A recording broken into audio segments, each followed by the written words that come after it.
तस्करी के आरोप में ज्ञात था कि भाई वो आगे नहीं बढ़ पाएंगे, क्योंकि जब हमारे आंदोलन की विचारधारा बदली, जो पिछला आंदोलन था, तो तकलीफ हुई। अच्छा, इस विषय में ये भी याद दिला दूं कि आज बहन जी का जन्मदिन है, तो माननीय बहन जी को भी जो है जन्मदिन की हार्दिक बधाई। वो दीर्घायु और स्वस्थ रहें और उनके लंबी उम्र की मैं कामना करता हूं तथागत बुद्ध से। भरपूर प्रयास किए गए, क्योंकि हमारे लोगों का एक भरोसा है। पिछली बार जो अखिलेश जी की सरकार में हुआ, उनको ये डर है कि अगर हमारा लीडर वहां नहीं होगा तो कल जो सरकार बन जाएगी हमारे लोगों के वोट से, तो मुझे नहीं लगता कि उन पे सारे मुद्दों पे बात हो पाए, क्योंकि जो उनकी पार्टी से शेड्यूल कास्ट के लीडर जीत के जाएंगे या नहीं भी जाएंगे, वो बेचारे अपने राष्ट्रीय अध्यक्ष के प्रति खिलाफ नहीं हो सकते। पूरी जिम्मेदारी से 2 दिन यहाँ रहने के बाद, सारी पार्टी कार्यकर्ता बात करने के बाद, सारी चीजों को छोड़ के हमने तय किया कि बीजेपी को रोकना है, किसी भी कीमत पर रोकना है। हम लोग बीजेपी को सत्ता में नहीं आने देंगे, क्योंकि मैं निर्दोष होते 16 महीने जेल में रहा, 100 से ज्यादा मुकदमे। आज भी आप देख लो कि प्रेस को नहीं करने दे रहे हैं। मुख्यमंत्री खुद प्रेस करते हैं, प्रधानमंत्री मास्क उतार उतार के घूमते हैं सारे में। तो बीजेपी ने जो 69,000 शिक्षक भर्ती घोटाले के, इन सबको रोकने के लिए हमने एक कदम बढ़ाया। सकारात्मक रही सब चीजें, लेकिन अंत समय में मुझे लगा कि अखिलेश जी को दलितों की जरूरत नहीं है। वो इस गठबंधन में दलित नेताओं को, दलित लीडरशिप को नहीं चाहते। वो चाहते हैं कि उनको दलित वोट करें, लेकिन मेरा डर ये था कि अगर दलित उनको वोट कर देंगे तो कल जो उनके ऊपर एक आरोप पिछली सरकारों में भी रहा, क्योंकि मान्यवर काशीराम साहब को मैं नेता मानता हूं, उन्होंने भरोसा करके नेताजी को मुख्यमंत्री बनाया। फिर क्या हुआ आपके सामने। इसी डर को समाज के अंदर डर था। सारे बुद्धिजीवियों ने, हमने खुद में भी चर्चा की, सब लोगों ने कहा कि आप खुल के बात कीजिए कि कल ऐसा तो नहीं कि सरकार जाने के बाद, सरकार बनने के बाद जो है हम अपने विषयों पे बात ही ना कर पाए, दलितों के साथ फिर वो शोषण हो, घर जलाए जाएं, उनकी जमीन कब्जाई जाए, उनको पीटा जाए, उनको सताया जाए, महिलाओं के रेप हो, हाथरस जैसे कांड हो। और 2 दिन में निराशा हुई कि 1 महीना 10 दिन के बाद उन्होंने कल अपमानित किया। ये दुखद है। अपमानित किया आपको? हाँ, ये बहुजन समाज के लोगों का उन्होंने अपमान किया है। किसने सर? अखिलेश यादव ने। मुझे ये भरोसा था कि वो भी 85% बहुजन समाज के लोगों को इकट्ठा करने का प्रयास करेंगे, क्योंकि हम सब लोग भाजपा को रोकने का प्रयास कर रहे थे। मैं समझता कि यहाँ पीठ के दर्द के बाद भी 2 दिन से हूँ कि किसी तरह से बात सकारात्मक हो जाए, लेकिन कल आने के बाद उन्होंने कहा था कि मैं शाम तक बताता हूँ, उनका जवाब अभी तक नहीं है।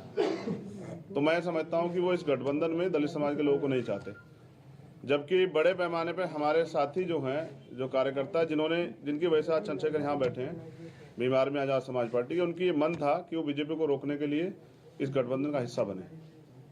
मैंने कल ट्वीट भी किया था, आप सब लोगों ने अपने मीडिया के माध्यम से चलाया, तो मैंने कहा था कि आप अगवा हैं, आपकी जिम्मेदारी है। दलित समाज, पसमानदा समाज, हाथ का दस्तकार समाज, पीड़ित समाज, वंचित समाज, पिछड़ा वर्ग के सारे नेता आपके साथ इसलिए इकट्ठा हो रहे हैं कि आप सामाजिक न्याय करेंगे। लेकिन मुझे लगता है कि अभी अखिलेश जी सामाजिक न्याय का मतलब नहीं समझ पाए। सामाजिक न्याय कहने से नहीं होता है। हम काशीराम साहब को मानने वाले लोग, जिसकी इतनी संख्या बारी, उसकी इतनी हिस्सेदारी की बात करते हैं, तो 25-25.5% दलितों की हिस्सेदारी ये है कि वो उनको गठबंधन में नहीं रखना चाहते हैं। मीडिया के लोगों से मुझे शिकायत है कि बिना मेरे किसी ऑफिशियल स्टेटमेंट के, ना उनके कोई ऑफिशियल स्टेटमेंट के, आप लोगों ने भी किससे कहीं से खबरें चला दी कि ये सीट मिल रही है, वो सीट मिल रही है। नहीं, चंद्रशेखर की टीवी 9 ने चलाया, गठबंधन नहीं चलाया। और मैं उन साथियों से भी कह रहा हूँ कि कम से कम पत्रकारिता गरिमा तो बना के रखिए। 9 ने चलाया कि आपका गठबंधन नहीं हो सका है। 9 बजे काफी सारी बातें नाम लेके एक बार फिर से बताइए, स्टेटमेंट क्लियर दीजिए। आगे की रणनीति आपकी क्या है? देखिए, मैं फिर क्या बात है, मैं यही कह रहा हूँ ना कि 1 महीना 10 दिन से उन्होंने हमसे बात की, तय करके रखा, और हमसे कहा कि आप परेशान मत हो। मैंने उनसे कहा कि आप बड़े भाई हैं, क्योंकि उनको चिंता हो या ना हो, वंचित वर्ग के लोगों की हमें चिंता है।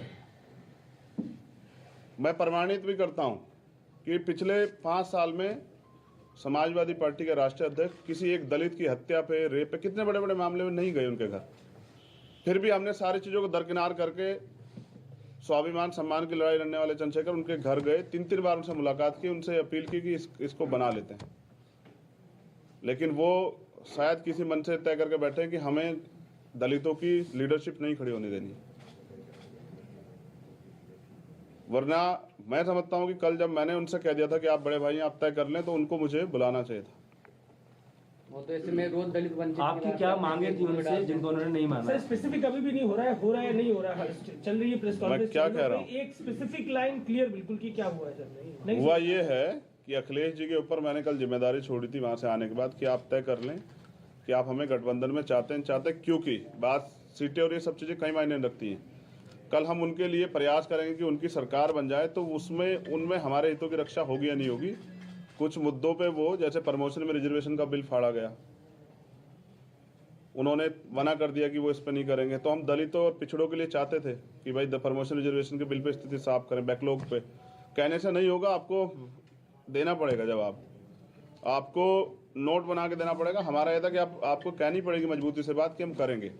और हमारे लोगों को ये लगता है कि जब आप वहाँ नहीं हैं तो उनके कहने से फर्क नहीं पड़ता, वो करेंगे नहीं।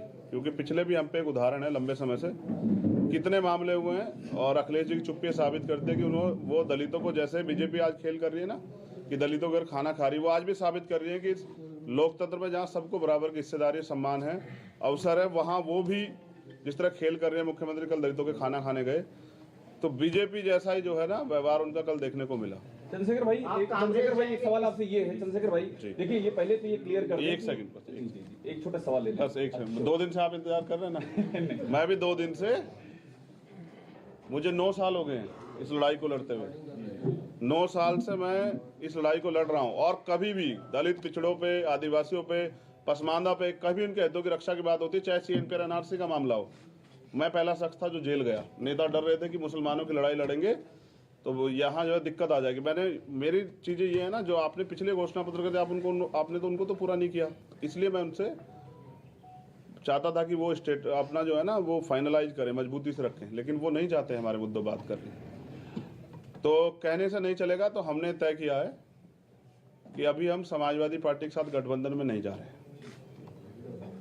अब हम, क्योंकि हमारे कार्यकर्ता जिन्होंने पिछले 6 साल से उत्तर प्रदेश में लड़ाई लड़ी है, घर घर जाके लोगों को तैयार किया है, बीजेपी के से हमने लाठियां खाई हैं, हमने मुकदमे झेले हैं। बीजेपी के खिलाफ जो है हम लोग लड़े हैं उत्तर प्रदेश में। CNP NRC का मामला हो, चाहे वो 69 शिक्षक भर्ती का मामला हो, हम सड़कों पे लड़े हैं। तो मैं समझता हूं कि अपने लोगों के हितों की रक्षा हमें स्वयं करनी पड़ेगी। मैं 25% दलितों के स्वाभिमान की रक्षा करने के लिए हूं, उनको मैं अपमानित करने के लिए। मैं तो मान्यवर काशीराम साहब को नेता मानता हूं ना, उनको राष्ट्रपति बनाने का अवसर मिला, बीजेपी ने कहा बना देंगे, उन्होंने छोड़ दिया। मेरी लड़ाई विधायक MP बनने की नहीं, लड़ाई सामाजिक न्याय की है। मैंने कल उनके पाले में छोड़ी थी, उनका जवाब नहीं आया। मैं मानता हूं कि वो दलितों का नेतृत्व और दलितों की हितों के मुद्दों पे बात नहीं करना चाहते। मुझे भी उम्मीद है कि मेरे बाद हो सकता है वो स्टेटमेंट देके हम ये करेंगे, लेकिन हमने तो सबके देखे। प्रधानमंत्री जी भी कहते 2 करोड़ रोजगार देंगे, प्रधानमंत्री भी कहें कि जो है 15-15 लाख देंगे, ये करेंगे, वो करेंगे, लेकिन देश बेच दिया। तो बीजेपी को सत्ता से रोकने के लिए मैं चाहता था कि एक लार्जर लाइंस बन जाए, क्योंकि अगर विपक्ष में थोड़ा सा बिखरा होगा उसका फायदा बीजेपी को होगा। इसलिए मैं 2 दिन से यहाँ था। चंद्रशेखर भाई, अब क्या करेंगे आगे? आप दलित समाज के लोग, वंचित वर्ग के लोग, बहुजन समाज के लोग अपने हितों की रक्षा के लिए अपनी लड़ाई स्वयं लड़ेंगे। मैं समझता था अखिलेश जी दूरदृष्टि हैं, वो समझते होंगे कि लड़ाई आज की नहीं है, उत्तर प्रदेश से केंद्र का रास्ता तय होगा। लेकिन पिछली बार जिस तरह से माननीय काशीराम साहब के साथ धोखा हुआ कि उन्होंने माननीय नेताजी को मुख्यमंत्री बनाया, और वो फिर ठगे से रहे कि मैं इनका वजूद बना के जो है ना अपने लोगों को कमजोर नहीं कर सकता हूँ, उनके हितों की रक्षा के लिए चुप नहीं रह सकता हूँ। मैं सरकार में इसलिए नहीं शामिल होना चाहता कि कल, अभी तो सरकार बनी भी नहीं है, कि मैं अपने लोगों की हत्याओं पर और तमाम तरह की समस्याओं पर चुप हो जाऊँ, मैं नौजवानों के बेरोजगारी के मामले चुप हो जाऊँ, ये मुझसे नहीं होगा। चंद्रशेखर भाई, मेरा सवाल आपसे ये है, अपने दम पे लड़ेंगे और प्रयास करेंगे, जो अभी बिखरा विपक्ष है उसको एकजुट करें। अगर वो नहीं होगा तो अपने दम पे लड़ेंगे। चंद्रशेखर भाई, एक सवाल आपसे ये है मेरा, कांग्रेस मैं फिर कह दूं आपसे, मैंने माननीय बहन जी सबसे पहले प्रयास किया था, वो हमारी नेता बड़ी हैं, कि उनके साथ एक गठबंधन है। मैंने खूब प्रयास किया। मैं स्वाभिमान सम्मान की लड़ाई लड़ता हूँ, उसके लिए मैं तमाम मुकदमे और जेल सब चीजें देखी, तिहाड़ भी 2-2 बार गया, लेकिन मैंने हमेशा प्रयास किया कि एकजुटता बनी रहे। मैंने बहन जी से प्रयास किया, उन्होंने कोई इस पे सहमति नहीं दर्ज की। मैंने भैया से प्रयास किया, मैंने उनको बड़ा भाई माना, क्योंकि मुझे पता है कि शायद उनको कुछ ना हो, लेकिन अगर सरकार बीजेपी की आ जाती तो अगले 5 साल में जो दलितों को, मुसलमानों को, पिछड़ों को, आदिवासियों को और सब समाज को जो झेलना पड़ा और जो पिछले 5 साल में झेलना पड़ा, उससे रवि पुजारी के नाम पर 2 करोड़ रुपए मांगे गए थे। कलकत्ता हाईकोर्ट ने चुनाव आयोग को निगम चुनाव 1 से 1.5 महीने टालने पर विचार करने को कहा। बंगाल में 22 जनवरी को 4 नगर निगमों के लिए मतदान होना है, लेकिन एक याचिका में कोरोना संकट की वजह से इन्हें टालने की मांग की गई है। चीन ने 2 अमेरिकी उड़ानों को कुछ समय के लिए रोकने का फैसला लिया, क्योंकि पिछले दिनों इनमें 7 यात्री कोरोना पॉजिटिव पाए गए थे। हिमाचल प्रदेश बीजेपी अध्यक्ष सुरेश कश्यप की कोरोना रिपोर्ट पॉजिटिव आई। इसके बाद उन्होंने खुद को सभी से अलग कर लिया। बिहार में अब मेयर और डिप्टी मेयर को चुनने का हक मतदाताओं को दे दिया गया। इसके लिए राज्य सरकार ने नगर पालिका संशोधन अध्यादेश जारी कर दिया। इससे पहले चुने हुए प्रतिनिधि ही इस चुनाव प्रक्रिया में हिस्सा लेते थे। केंद्रीय मंत्री गिरिराज सिंह की कोरोना रिपोर्ट पॉजिटिव आई, जिसके बाद उन्होंने अपने संपर्क में आए लोगों से कोरोना जांच करवाने की अपील की। अकाली दल ने चुनाव आयोग को एक चिट्ठी लिखी, जिसमें उसने चुनावी रैलियों पर पूरी तरह रोक लगाने के फैसले पर दोबारा विचार करने की अपील की। उत्तर प्रदेश की हाथरस की सादाबाद सीट से बीएसपी विधायक और पूर्व मंत्री रामवीर उपाध्याय ने पार्टी से इस्तीफा दे दिया। रामवीर 2019 से पार्टी से निलंबित थे। माना जा रहा है कि वो बीजेपी के टिकट पर चुनाव लड़ सकते हैं। राजस्थान में कोरोना संकट की वजह से वीकेंड कर्फ्यू लागू कर दिया गया, जिसे सरकार ने जन अनुशासन कर्फ्यू नाम दिया। ये कर्फ्यू 30 जनवरी तक हर हफ्ते ऐसे ही लगेगा, यानी शुक्रवार रात 11 बजे से शुरू होकर सोमवार सुबह 5 बजे तक कर्फ्यू लागू रहेगा। बीजेपी नेता और पद्मश्री से सम्मानित नाटककार दया प्रकाश सिन्हा के बयान पर जेडीयू बीजेपी के बीच तकरार बढ़ गई। कुछ रोज पहले दया प्रकाश सिन्हा ने सम्राट अशोक की तुलना औरंगजेब से की थी, जिस पर जेडीयू ने आपत्ति जताई। अशोक सम्राट के विषय में तथ्य को ठीक से नहीं रखा गया है और इसलिए इस पर टिप्पणियां हो रही। इस मामले में एक दिन पहले बिहार बीजेपी के प्रदेश अध्यक्ष संजय जायसवाल ने दया प्रकाश सिन्हा पर केस तक दर्ज करवा दिया था, जिसे जेडीयू ने दिखावा करार दिया, जिसके बाद बीजेपी ने जेडीयू पर पलटवार करने में देर नहीं की। आपके पास गृह मंत्रालय है और आप जो है अब उनको गिरफ्तार कीजिए और भस्मासुरी प्रवृत्ति को छोड़िए।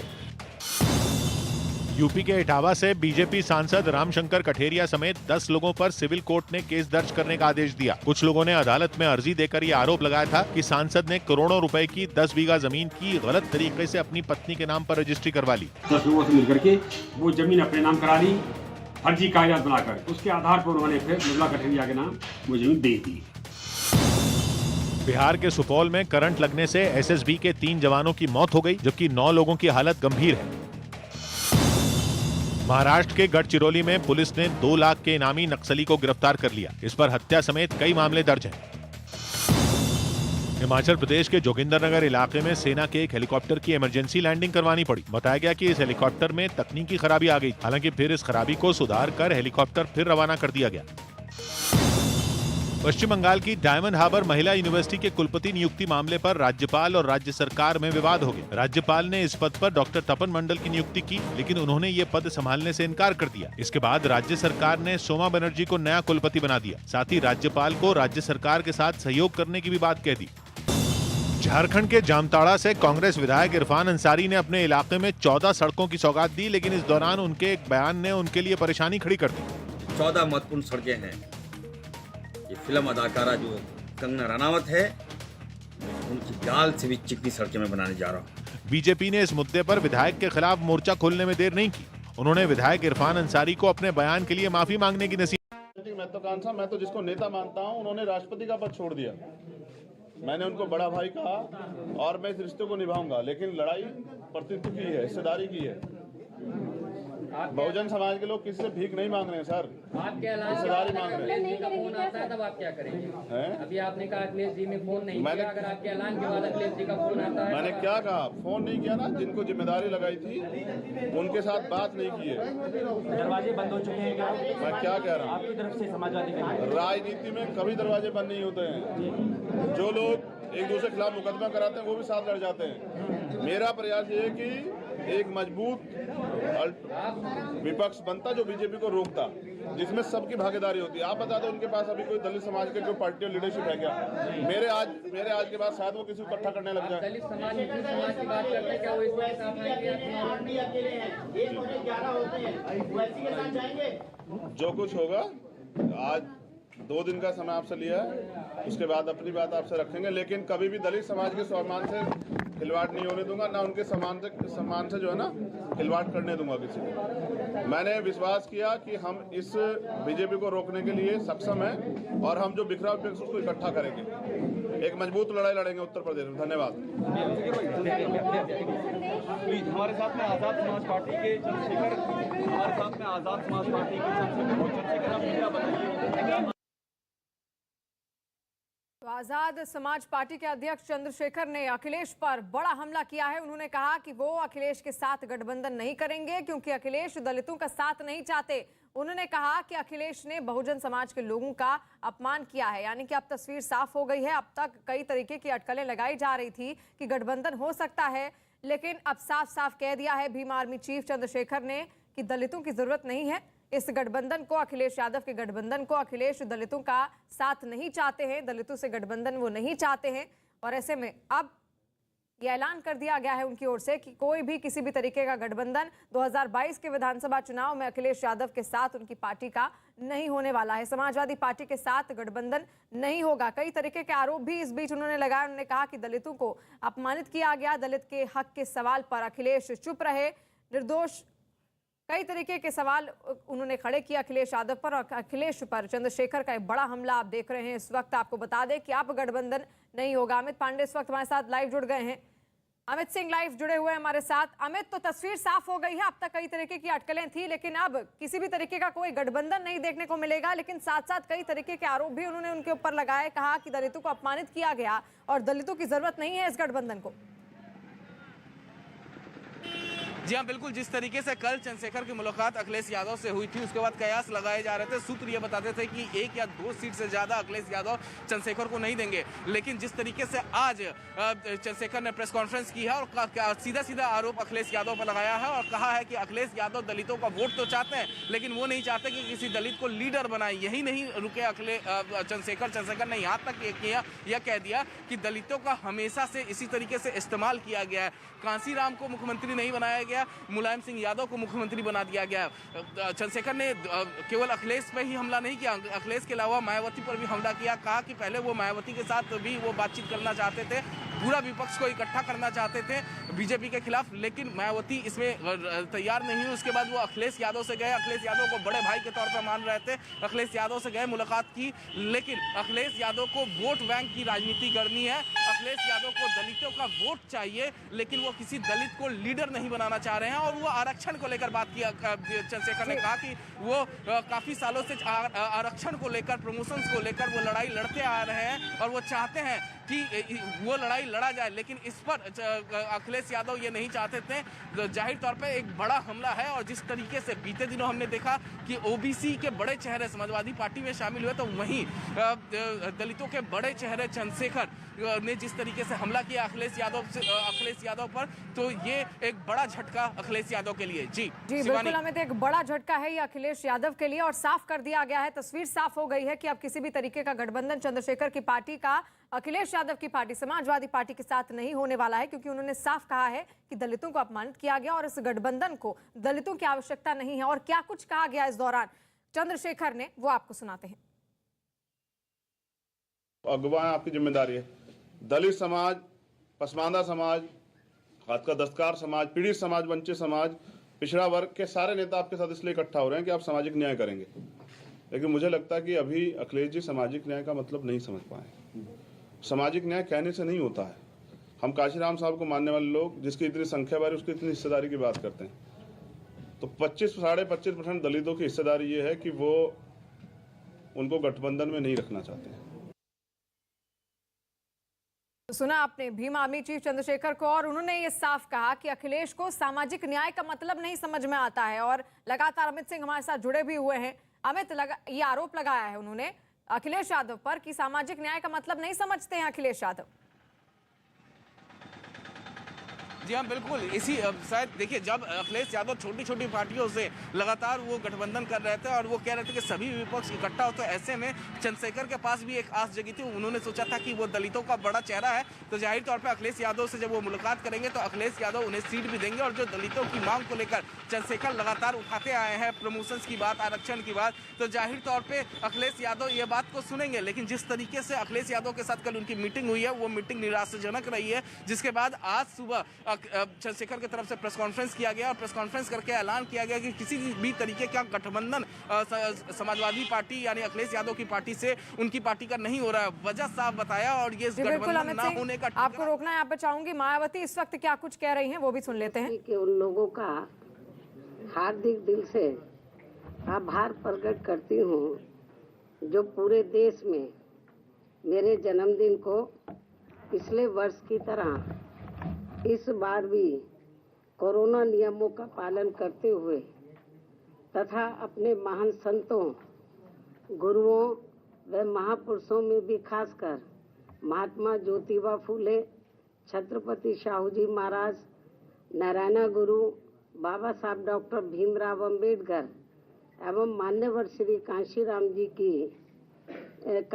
जी आदि की मानवतावादी सोच व उनकी मूवमेंट को ध्यान में रखकर जिनके बताए हुए रास्तों पर चलकर ही मैंने उनकी सोच व मूवमेंट को आगे बढ़ाने के लिए अपनी पूरी जिंदगी भी समर्पित की है।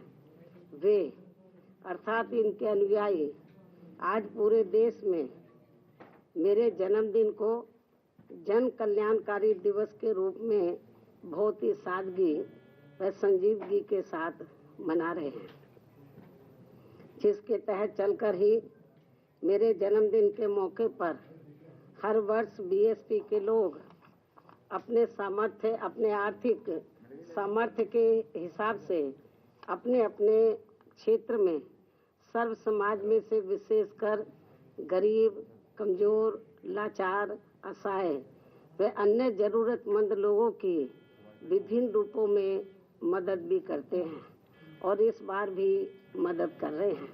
और इस संदर्भ में मैं ये भी कहना चाहती हूँ कि खासकर कोरोना महामारी के दौरान परिवार में जिन कमाने वालों की मृत्यु हो गई है और उनके पीछे दुखी व पीड़ित चल रहे परिवारों की सरकारी मदद के अभाव में अब हालत काफ़ी ज़्यादा खराब हो गई है, तो उनकी भी पार्टी के लोग पिछले वर्ष की तरह इस वर्ष भी विभिन्न रूपों में काफ़ी मदद कर रहे हैं। लेकिन इस मामले में दुख की बात यह है कि इस समय यूपी, उत्तराखंड व पंजाब आदि इन राज्यों में विधानसभा के आम चुनाव घोषित होने तथा चुनाव आचार संहिता भी लगने की वजह से अब यहाँ पार्टी के लोग इन सभी की किसी भी रूप में इस बार मदद नहीं कर पा रहे हैं, जबकि ये बात सर्वविदित है कि हमारी पार्टी समाज में विशेषकर गरीब, कमजोर, असहाय व अन्य उपेक्षित वर्गों के हित एवं कल्याण के लिए हमेशा अति गंभीर, संवेदनशील, ईमानदार व संघर्षरत रहती है, जिसके मुताबिक चलकर ही बीएसपी ने यूपी में 4 बार अपने नेतृत्व में यहाँ सरकार भी चलाई है। और इस दौरान हमारी पार्टी की सरकार ने मेरे जन्मदिन के मौके पर भी ऐसे लोगों के हित व कल्याण के लिए अनेकों जनहित की नई नई योजनाएं भी प्रारंभ की हैं, जिनसे इन्हें काफ़ी ज़्यादा लाभ पहुंचा है। लेकिन ये सब यहाँ जातिवादी, संकीर्ण, सांप्रदायिक व पूंजीवादी मानसिकता रखने वाली सभी विरोधी पार्टियों को अच्छा नहीं लगा है और फिर इन्होंने यहाँ बीएसपी के विरुद्ध अंदर अंदर एक होकर व किस्म किस्म के साम, दाम, दंड भेद आदि हथकंडे इस्तेमाल करके हमारी पार्टी को सत्ता में आने से रोका है। जिसे अब प्रदेश की जनता काफ़ी हद तक समझ चुकी है, जिनसे हमें ये उम्मीद भी है कि यूपी में इस समय विधानसभा के लिए हो रहे आम चुनाव में बीएसपी को फिर से जनता यहाँ जरूर सत्ता में वापस लाएगी। और मैं भी उन्हें ये विश्वास दिलाना चाहती हूँ कि इस बार सत्ता में आने के बाद हमारी पार्टी अपने पूर्व के रहे शासनकाल की तरह ही फिर से यहाँ हर मामले में व हर स्तर पर अपनी सर्वजन हिताय व सर्वजन सुखाय की नीतियों पर आधारित ही सरकार चलाएगी। और इस संबंध में यहाँ मैं ये भी कहना चाहूँगी कि मैंने कुछ महीने पूर्व दिनांक 7 सितंबर को बीएसपी के प्रबुद्ध वर्ग के हुए सम्मेलन में इनकी सुरक्षा, सम्मान व तरक्की आदि को लेकर तथा इसके बाद 9 अक्टूबर सन 2021 को बीएसपी के जन्मदाता एवं संस्थापक मान्यवर श्री कांशीराम जी की पुण्यतिथि के मौके पर भी लाखों की संख्या में लखनऊ में आए हुए लोगों को संबोधित करते हुए प्रदेश की बिगड़ी हुई कानून व्यवस्था को सुधारने तथा यहाँ दलितों, आदिवासियों, पिछड़े वर्गों, मुस्लिम व अन्य धार्मिक अल्पसंख्यक समाज के लोगों के साथ साथ गरीबों, मजदूरों, बेरोजगारों, नौजवानों, किसानों, व्यापारियों, कर्मचारियों व अन्य विभिन्न क्षेत्रों में लगे लोगों के एवं छात्रों, युवाओं, महिलाओं, बुजुर्गों आदि के हित व कल्याण आदि के संबंध में जो कुछ भी जरूरी बातें कही हैं तो उन पर फिर हमारी पार्टी की सरकार बनने पर पूरी ईमानदारी व निष्ठा से अमल किया जाएगा। वैसे भी आज देश की असली चिंता परम पूज्य बाबा साहब डॉक्टर भीमराव अंबेडकर के मानवतावादी संविधान के हिसाब से चलकर देश की करोड़ों जनता को गरीबी, बेरोजगारी, महंगाई व तनावपूर्ण हिंसक वातावरण की दुर्दशा से निकालकर उन्हें कानून द्वारा कानून के राज के माध्यम से सुख, शांति व स्थिरता पहुंचाने की है, जिसके अभाव में उनका जीवन काफी त्रस्त हो रहा है और ये लोग फिर से गुलाम व लाचार बनते जा रहे हैं। और अब केवल यूपी को ही नहीं बल्कि पूरे देश को भी ये यकीन हो चला है कि यहाँ उत्तर प्रदेश, उत्तराखंड व पंजाब आदि राज्यों में हो रहे विधानसभा चुनावों के परिणाम आने के बाद देश में परिस्थिति जरूर बदलेगी और आम जनहित में कुछ जरूर बेहतर होगा। इस प्रकार काफी लंबी प्रतीक्षा के बाद अब नया साल सन 2022 यहाँ उम्मीदों की ऐसी नई किरण लेकर आ रहा है जिससे आम जनहित का भला होने की काफी प्रबल उम्मीद भी है। इस विश्वास के साथ ही अब मैं हर वर्ष की तरह इस वर्ष भी अपने जन्मदिन के शुभ अवसर पर मेरे खुद के द्वारा लिखित पुस्तक मेरे संघर्षमय जीवन एवं बीएसपी मूवमेंट का सफरनामा का हिंदी व अंग्रेजी संस्करण का भी जो मुख्य तौर पर एक वर्ष के दौरान का पार्टी व मूवमेंट के कार्यकलापों व संघर्षों आदि का साफ सुथरा लेखा जोखा होता है, उसे आज जारी किया जाता है।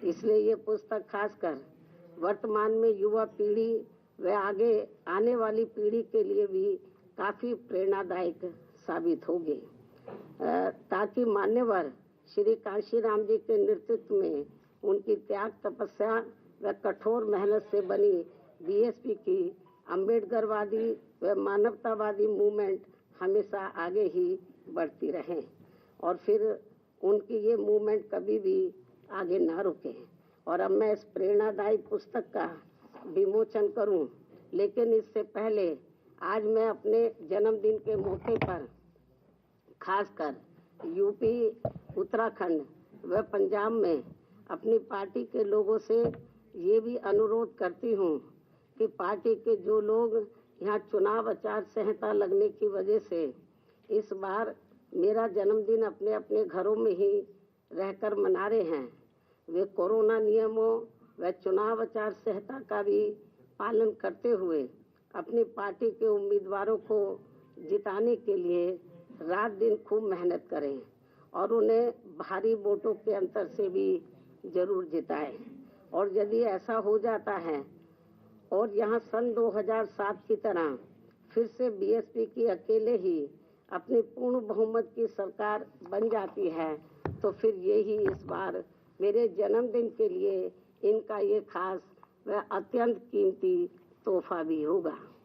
लेकिन मुझे ये तोहफा देने के लिए पार्टी के लोगों को वोट पड़ने तक यहाँ यूपी, उत्तराखंड व पंजाब प्रदेश में भी विरोधी पार्टियों के सभी साम, दाम, दंड भेद आदि हथकंडों से जरूर सावधान रहना है। जैसे अब इस चुनाव में खासकर जातिवादी व बीएसपी विरोधी मीडिया को बीएसपी की मुखिया के विरुद्ध कुछ खास मुद्दे बोलने के लिए नहीं मिल रहे हैं, तो अब ये लोग आए दिन मेरे चुनाव न लड़ने को भी लेकर जानबूझकर षड्यंत्र के तहत इसे भी आए दिन उछालते रहते हैं और इसकी आड़ में जनता को मेरे बारे में ऐसा इम्प्रेशन भी देते हैं जैसे मैंने कभी कोई चुनाव ही नहीं लड़ा है, जबकि इनको ये मालूम होना चाहिए कि मैंने 4 बार लोकसभा की व 3 बार राज्यसभा की भी जबकि मैं 4 बार लोकसभा की और 3 बार राज्यसभा की भी सांसद रह चुकी हूँ, सदस्य रह चुकी हूँ। इसके अलावा 2 बार यूपी विधानसभा में व 2 बार यूपी विधान परिषद की भी सदस्य रह चुकी हूँ। और इस संबंध में यहाँ मैं ये भी कहना चाहती हूँ कि जब तक बीएसपी के जन्मदाता एवं संस्थापक मान्यवर श्री कांशीराम जी स्वास्थ्य के मामले में ठीक हालत में चलते रहे तो तब तक वे सभी चुनावों को काफ़ी हद तक खुद ही संभाल लेते थे और उस समय में अधिकांश चुनाव लड़ती थी और ज़्यादातर चुनाव जीत कर भी आती थी। लेकिन इनके काफ़ी लंबे अरसे तक बीमार रहने व उनके देहांत होने के बाद फिर पार्टी की मेरे कंधों के ऊपर पूरी जिम्मेवारी आ गई। तो ऐसे में मैंने अपनी पार्टी व मूवमेंट के हित में सीधा चुनाव लड़ने की बजाय फिर पार्टी के उम्मीदवारों को ही जिताना जरूरी समझा है। और वैसे भी हमारे कानून में ये व्यवस्था बनी है कि बिना लोकसभा का सीधा चुनाव लड़े भी राज्यसभा में जाकर कोई भी योग्य व्यक्ति देश का प्रधानमंत्री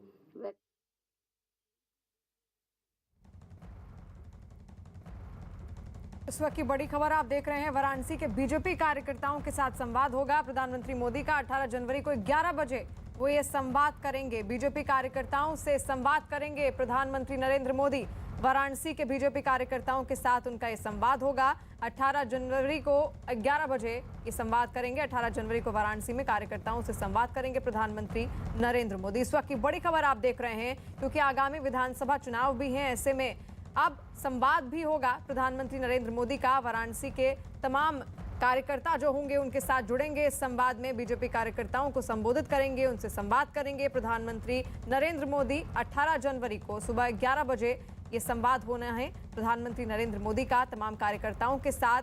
और हो सकता है आगे की रणनीति तैयार हो क्योंकि वाराणसी के कार्यकर्ता हैं और वाराणसी से ही सांसद भी हैं प्रधानमंत्री नरेंद्र मोदी। अमित सिंह इस वक्त हमारे साथ फोन लाइन पर जुड़ गए हैं। अमिताभ सिन्हा इस वक्त हमारे साथ फोन लाइन पर जुड़ गए हैं। अमिताभ जी, संवाद होगा वाराणसी के कार्यकर्ताओं के साथ प्रधानमंत्री नरेंद्र मोदी का।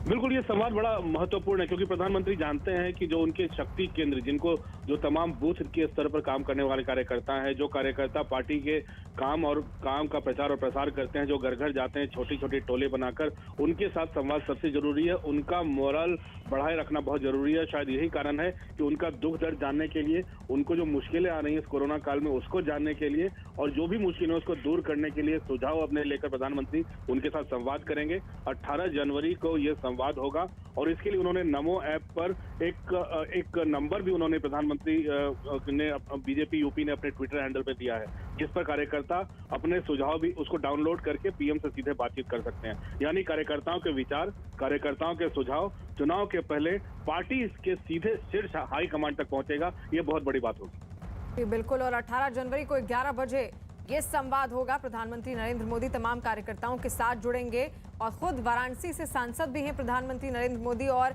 आगामी विधानसभा चुनाव भी उनके सामने है। ऐसे में क्या उनकी परेशानियां हैं, कार्यकर्ताओं की जो परेशानियां हैं उसको वो समझने की कोशिश करेंगे। और दूसरी बड़ी खबर इस वक्त आपको बता दें, बीजेपी उम्मीदवारों की पहली लिस्ट जारी होगी। बीजेपी 12:30 बजे के आसपास ये लिस्ट जारी करेगी। बीजेपी उम्मीदवारों की पहली लिस्ट आज ही जारी होगी। इस वक्त की बड़ी खबर विधानसभा चुनाव से जुड़ी हुई, बीजेपी अपने उम्मीदवारों की पहली लिस्ट आज 12:30 बजे जारी करने वाली है। बेसब्री से इस लिस्ट का इंतजार किया जा रहा है और कई ऐसे नेता होंगे जिनके टिकट कटेंगे।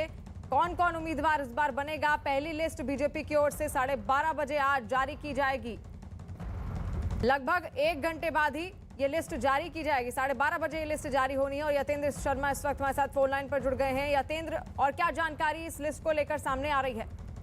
देखिए, बिल्कुल 12:30 बजे जो उत्तर प्रदेश के चुनाव प्रभारी हैं, केंद्रीय मंत्री हैं धर्मेंद्र प्रधान और राष्ट्रीय महामंत्री अरुण सिंह, ये दोनों 12:30 बजे बीजेपी मुख्यालय से पहली लिस्ट जारी करेंगे और पहली लिस्ट में पहले 2 फेज के उम्मीदवारों के नाम का ऐलान किया जाएगा और ऐसे तीसरे फेज के ऐसे विधानसभा सीटों का भी ऐलान किया जाएगा जो ब्रज क्षेत्र में आती हैं। तो माना यही जा रहा है कि जो 172 नामों पर चर्चा हुई थी 13 तारीख को केंद्रीय चुनाव समिति की बैठक प्रधानमंत्री मोदी और बीजेपी अध्यक्ष जेपी नड्डा के नेतृत्व में ये मीटिंग हुई थी और उसमें 172 उम्मीदवारों के नाम पर चर्चा की गई थी। तो माना यही जा रहा है कि अब से कुछ देर के बाद यानी ठीक 12:30 बजे केंद्रीय मंत्री और उत्तर प्रदेश के चुनाव प्रभारी धर्मेंद्र प्रधान और राष्ट्रीय महामंत्री अरुण सिंह इस पहली लिस्ट को जारी करेंगे बीजेपी मुख्यालय से। जी, बीजेपी मुख्यालय से पहली लिस्ट 12:30 बजे जारी की जाएगी और इस वक्त अमिताभ सिन्हा भी हमारे साथ जुड़े हुए हैं।